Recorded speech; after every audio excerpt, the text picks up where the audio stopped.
자기 생성, 자율성의 개념과 AI를 엮어서 고찰하고 싶은 사람은 사비에르 바란디아란의 논문 Transforming Agency를 참조할 수가 있겠습니다. 이 논문은 LLM의 원리를 고찰한 후에 LLM을 행위 주체성을 갖춘 에이전트로 볼 수 있는지에 대해서 상세하게 따져보고 있습니다.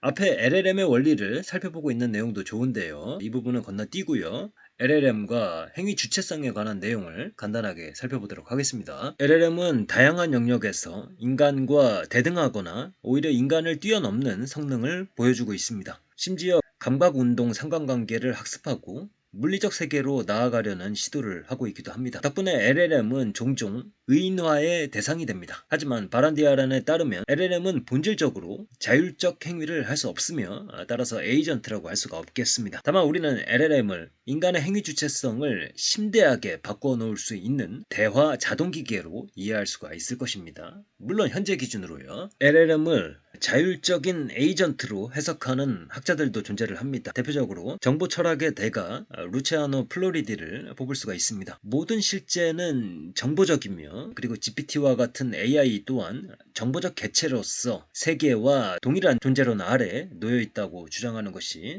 플로리디입니다. 그러니까 모든 것이 정보적이기 때문에 이 정보적 개체가 자율성을 갖지 못한다라는 원리적인 한계는 존재하지 않는다는 것입니다. 여기에 플로리디는 에이전트의 핵심 요소로서 역량과 자율성을 꼽고 있습니다. 역량은 특정 행동을 수행할 수 있는 능력이며 자율성은 독립적으로 행동할 수 있는 능력입니다. 그러나 이러한 주장은 에이전트를 너무 포괄적으로 규정하는 것입니다. 바란디아라는 여러 학문들의 논의를 검토한 후에 행위 주체성의 필요 충분 조건을 개체성, 규범성, 상호작용의 비대칭성으로 정리를 했습니다. 즉 에이전트는 자기를 생산함으로써 자기를 구별하고 마치 생명체와 같이 말이죠. 그 다음에 자체적인 규범에 따라 환경과의 상호작용을 적응적으로 조절하는 존재인 것입니다. 그렇다면 이 LLM은 스스로를 생산하거나 최소한 유지를 하는가?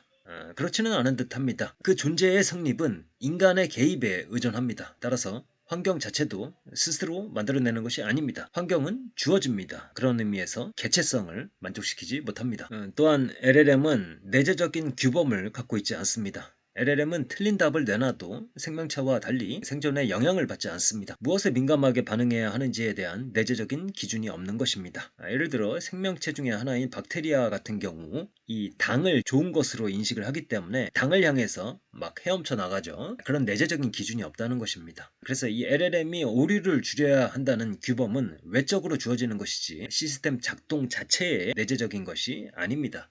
LLM은 내적 규범이 없으며 외부 입력에 반응할 뿐입니다. 그래서 환경과의 상호작용을 적응적으로 조절하지 못합니다. 다만 신중하게 설계된 LLM은 상호작용의 비대칭성, 즉 스스로 조절하는 능력을 획득할 수는 있을 것이라고 보고 있습니다. 하지만 그럼에도 불구하고 여전히 개별성, 규범성을 만족시키지는 못합니다. LLM은 자체적인 규범을 갖춘 자율적인 시스템은 아니지만 특정 행동에 있어서 인간의 개입이 필요하지 않다는 의미에서 자동적 시스템이라고는 할 수가 있을 것입니다. 그것은 인간의 모든 지식, 모든 경험의 흔적에 기반하여 인간과 대화할 수 있는 언어 자동기계 또는 대화 자동기계입니다. 우리는 비록 착각일지라도 LLM을 실제 에이전트로 받아들여 진지한 대화를 이어나가고 있습니다. 그래서 이 LLM 자신에게는 행위 주체성이 존재하지 않지만 LLM은 인간의 행위 주체성을 강화하고 확장하고 변형시킬 수 있는 힘은 가지고 있다. 그래서 이 부분이 논문의 차별화된 주장이라고 할 수가 있겠는데 이 부분까지 다루지는 않겠습니다.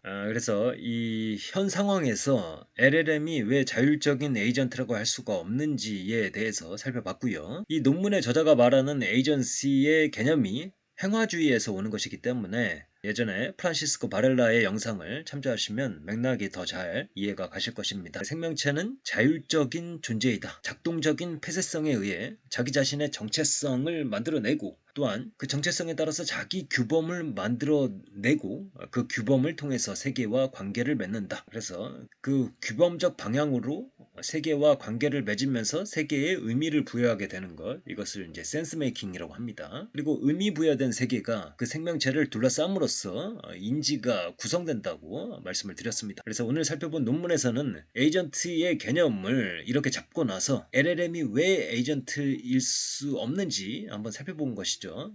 그래서 오늘 살펴본 논문이 무엇을 말하는지를 알기 위해서는 사실 논문만 봐서는 이해하기가 좀 힘듭니다. 맥락에 대한 공부가 미리 필요하다는 점을 말씀을 드립니다. 그래서 이 에이전틱 AI를 연구하는 사람들에게 행화주의에 대한 공부, 이 제2세대 인지과학이죠. 그 중에 한 분파인데 이 행화주의에 대한 공부가 각별히 도움이 될 것 같다는 생각이 들고요. 본인이 이것을 공부를 해서 AI 개념을 설정하는데 활용을 하거나 혹은 많은 다른 AI 연구자들이 이 개념을 거론을 할 것이기 때문에 이런 개념들을 미리 공부하는 것이 필요하다, 이렇게 말씀을 드립니다.